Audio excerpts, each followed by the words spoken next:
Inugami Hakase by Suehiro Maruo. Something about his art and stories, you always get something different.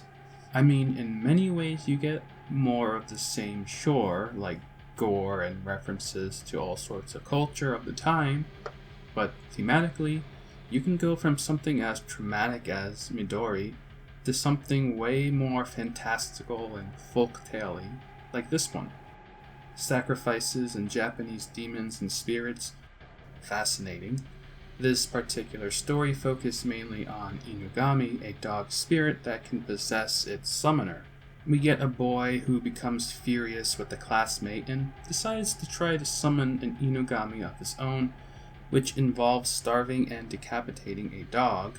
Though each chapter deals with a different possession, the reoccurring element throughout is this Inugami expert character. Inugami spirits are summoned, witches battle demons, this demon expert battles demons.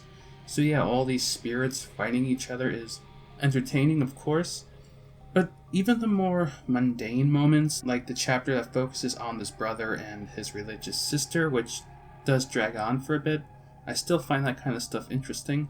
Mostly just because his art carries any story regardless of the subject. All sorts of mysticism and controlling forces of nature and just an overall weird cult atmosphere.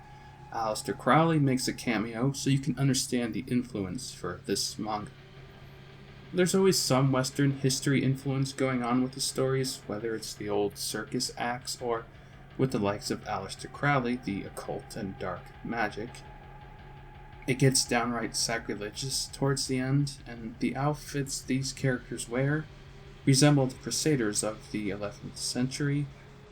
It isn't nearly as offensive as compared to his other stories in many ways. Obviously it gets pretty gruesome, but all in a fictional horror sense compared to some of his more dramatically gory ones that feel too realistic at times. But more importantly, his use of surrealism hardly exists with this one, and that's always my favorite aspect of his art.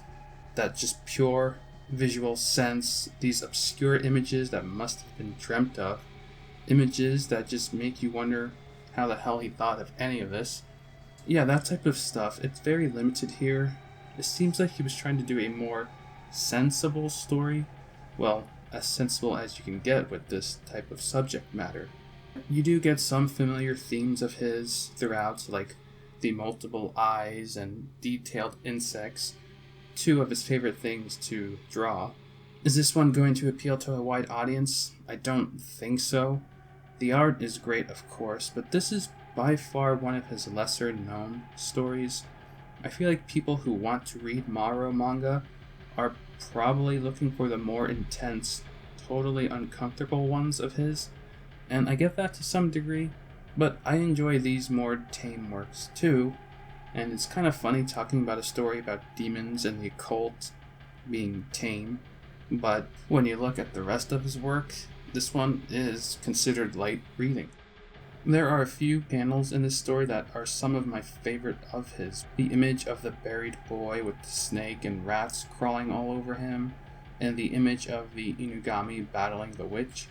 These are images I'd always see when I first got into his art that stuck with me.